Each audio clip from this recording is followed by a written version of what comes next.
สบายดีลูกค้าแม่ค้าบัถนัดไลฟ์สดปานได้จะมาแอบรีวิวสินค้าลองเบิ่งก่อนเนาะถ้าว่าลูกค้าสนใจสินค้าตัวได้อยากให้แม่ค้าไลฟ์สดหรือว่ารีวิวอีกก็คอมเมนต์กันเข้ามาได้เนาะมื้อนี้จะมารีวิวเกี่ยวกับสุดเด็กหญิงที่ว่าสำหรับฟ้าแฝดเพราะว่าช่วงนี้คือว่าเห็นมีฟ้าแฝด2-3คู่เข้ามาในอาหารแล้วมาซอกอยากได้สุดแฟชั่นแดยังนุ่งคือกันแต่ว่าบังเอิญสุดแฟชั่นท่านยักซอกยากถ้าว่าเป็นสุดเด็กอ่อนทั่วไปนี่ก็จะซอกง่ายอยู่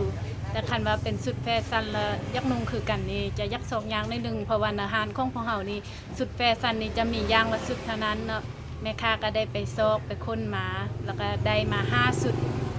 เอาจะได้มานำเสนอให้ลูกค้าเบิ่งนำกันสุดที่1สีเขียวสีเขียวนี่ใส่คือกัน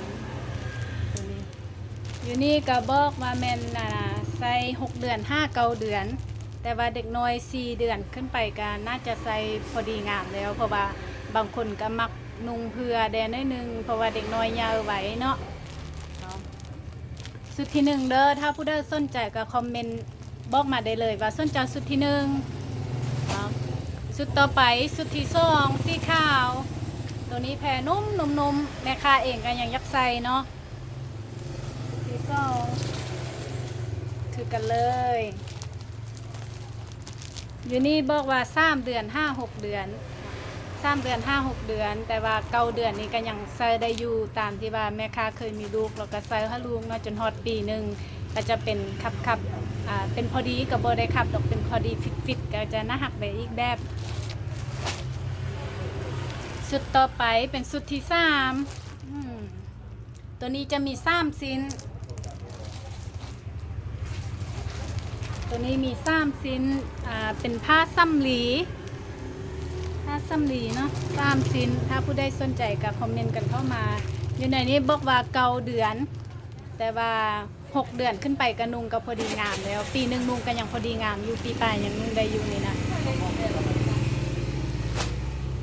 สุดที่3แล้วเนาะบัดนี้สุดที่4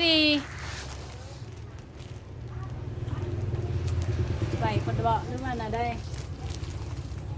สุดที่4ผ้าตัวนี้เป็นผ้าหน้าฟูนุ่มในนี้แมนบอกว่า